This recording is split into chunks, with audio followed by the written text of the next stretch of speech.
Այդ որ հպարտանալու ուսմանից տենց ինչ-որ ամպագորգոր փորձում եք խոսակ, ժողովուրդ, Անդրանիկ Չևանյանը չի էլի փախել մտել բունկեր, Նիկոլ Փաշինյանն է փախել մտել բունկեր, Անդրանիկ Թևանյանին չի Ալիևը ասել հարբած ծաղրածու, Նիկոլ Փաշինյանին է ասել, հիմա ով մեզանից հպարտանալու բան ունի, մենք թե դուք, Անդրանիկ Չևանյանը չի հեղափոխություն այսպես կոչված առաջնորդել, մարդկանց ասել դուք տուգանքի մածերիալ չեք, հետո գա տուգանի,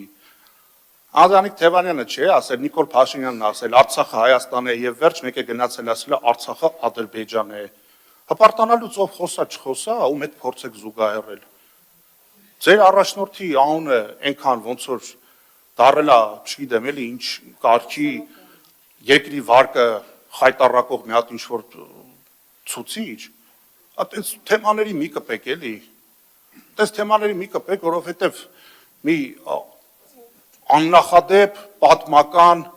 ամոթ ու խայտարակություն ենք ապրել եւ չգիտեմ հետագա սերունդները ոնց են վերաբերվելու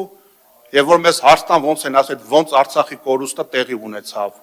հա, Ալմաթայի հռչակագիր, այդ երբ իմացաք այդ Ալմաթայի հռչակագիրը, այդ որ 19 թվականին Արցախում գոռում էիք Արցախ Հայաստանը եւ վերջ, այդ Ալմաթայի հռչակագիրը չգիտեիք, այն որ ասում եք հաղթում ենք, ինչ էլ լինի մենք մեզ պարտված չենք համարելու, մենք հպարտենք մեր պարտությունով, ախր այնքան ամոթալի,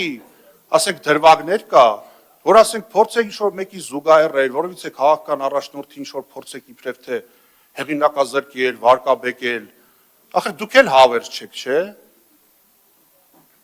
Կովիդի պարետ Տիգրան Ավինյանն ասում էր կորոնավիրուսից հետո էլ կա կյանք, բայց մենակ հետոյի մասին չի խոսքը, պաշտոնից առաջ էլ կա կյանք, պաշտոնից հետո էլ կա կյանք,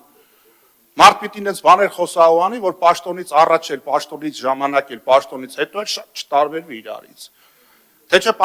պաշտոնեական դիրքերից, հոխորտալ, սպառնալ, եկեղեցին կազմաքանդել, գնալ մեկ Ալիևին շնորհակալություն հայտնել, մեկ Էրդողանի գիրքը գրկել, մեկ Լուկաշենկոյի կողմից արժանանալ մի խայտառակ վերաբերմունքի, գնալ Բրյուսելում դիսիդենտ ներկայանալ, մեկ էլ գնալ Պուտինի առաջ խունջիկ լամիշ գալ, եք դուք,